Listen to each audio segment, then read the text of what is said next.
little sheeplings, this is Dreaming Seth, and today we're going to dream ourselves into another world where myth and magic exist. Today we're going to talk more about the Pokemon Super Mystery Dungeon. As you know now, it's just less than 2 months away from its launch date here in North America. Having said that, have you wondered how it's going to go? Do you know who you're going to play as? I, for one, look forward to playing as a Fennekin, but we all know that we're going to be taking the test again to see who our main character is going to be, but if you don't like how your test comes out, you will have the option of choosing who your starter will be. So it will also give us a personality type for our nature, so that will be fun, and then you'll be able to choose, are you cute or are you cool for being a boy or a girl, so that'll be nice being able to choose your gender.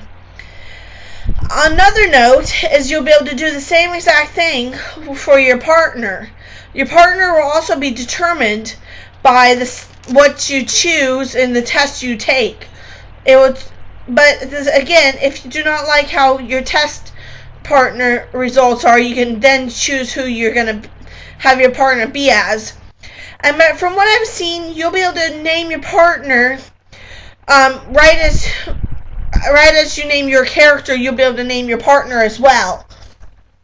Another note I want to talk about is the fact that there will be Mega Evolution. We all know there's going to be Lapis and Ringles. The Ringles are like bracelets, but you have to get these Lapis stones in a dungeon to Mega Evolve your Pokemon. And those particular Lapises are known as Awakening Stones. But in order to find these stones, you're going to have to walk around the dungeon floors looking for them. But with each step you take, there's a chance that they will shatter before you can reach them. And if you do, you won't be able to pick them up, but you might be able to pick up dust remnants of them, but we don't know what the use for those are going to be yet. That's still a mystery. We also know that there's going to be the ability, once you Mega Evolve, once you put Awakening Stone on the Ringle on the Mega Evolution Pokemon, you'll be able to break down some of the walls that are in the dungeons.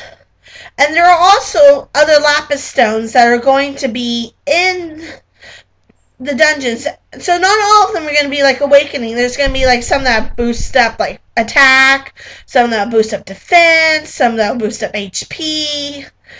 They're going to boost up all sorts of stuff. So it will be interesting to see what these Lapis do if you can find them before they shatter, which will be very fun. Now, another feature that seems to be returning in this game that was not in Pokemon Mystery Dungeon Gates to Infinity was where you can take on multiple tasks into the dungeons, which seems to be a really smart choice because I, for one, did not like how you cannot take on more than one task at once, because it's very effective being able to do more than one task. Now, another thing is you have Meowth's Theater. It looks like you'll be going into different dungeons, but you'll be boosted back to level 5. But it's going to be very difficult going through these, and if you clear the dungeon, you will be able to upload your footage for everyone to see how well you did and everything. But there is a catch. You cannot take any items into the dungeon. So, no matter what you have, you can't take it in there, so it will be a bit of a challenge. You can only use what you find in the dungeons. So, that's going to be another very interesting thing. So we all know that in older games, you will be able to recruit Pokemon in dungeons.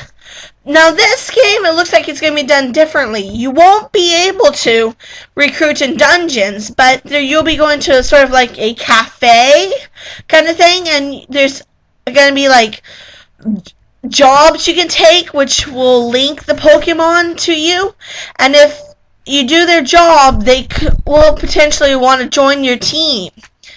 And so it could there are several other ways, but I don't understand them, so I'm not going to go into them. But with this connection orb, it looks like each Pokemon you help is then connected to another Pokemon, so then you can do Pokemon attached to them and keep branching out and then potentially befriending all the Pokemon out there. Another thing is, if you go out and defeat a boss, it will most likely join your party instead of having to go back and re-defeat it, like you had to do in some of the older games for like the legendaries. They'll immediately join your team. So it seems like that's going to be much easier. We know that Kecleon is going to have his shops all over. The exploration team is going to be in Lively City. But Lively City is going to be very interesting. It's like a medieval-ish style kind of environment. But I've noticed in each of the cities and all the photos and footage that I've seen, in the center of each town, they have these symbols, and each one looks different. One of them sort of looks like a star, another one looks like the sun and moon kind of thing.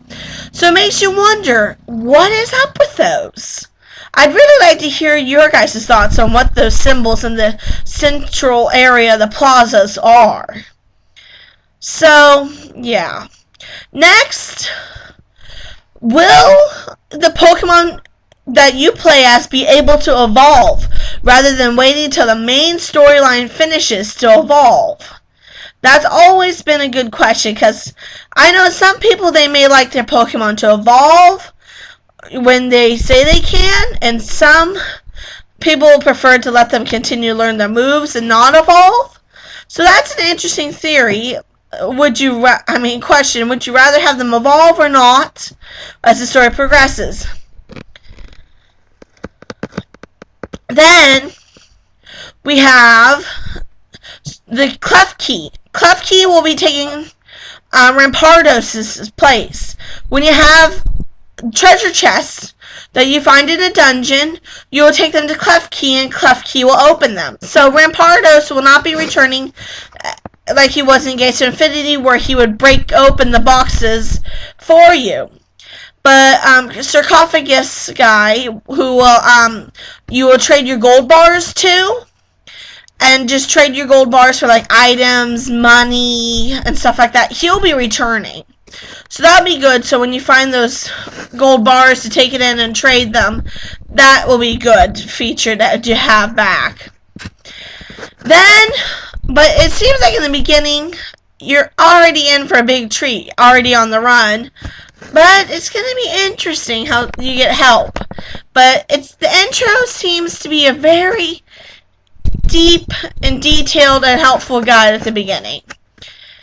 We all know that you're going to have to save the world from something, and something or someone has been turning the Pokemon into stones. No one knows who or what is causing it. There's some theories out there that it's a Pokemon, but some people I've been talking to thinks that it's some sort of item, a cursed item that has been causing it. No one knows, but only to play the story will we find out. So, leave a comment and give me your thoughts on what you think about that.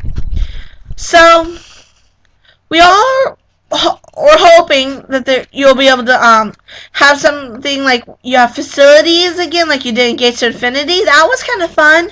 So you didn't have to constantly be spending money. I'm hoping for some way that something like that can return. But it's not totally likely that something like that will happen. But you never know what's going to happen. The game's already out in Japan, but it'll be interesting to see it come to America. So, alright, leave your thoughts in the comments, and tell me what you think. It should be what you think about the game, and tell me what I should do for my next video. Alright, this is Dreaming Seth, my little sheeplings, and dream on.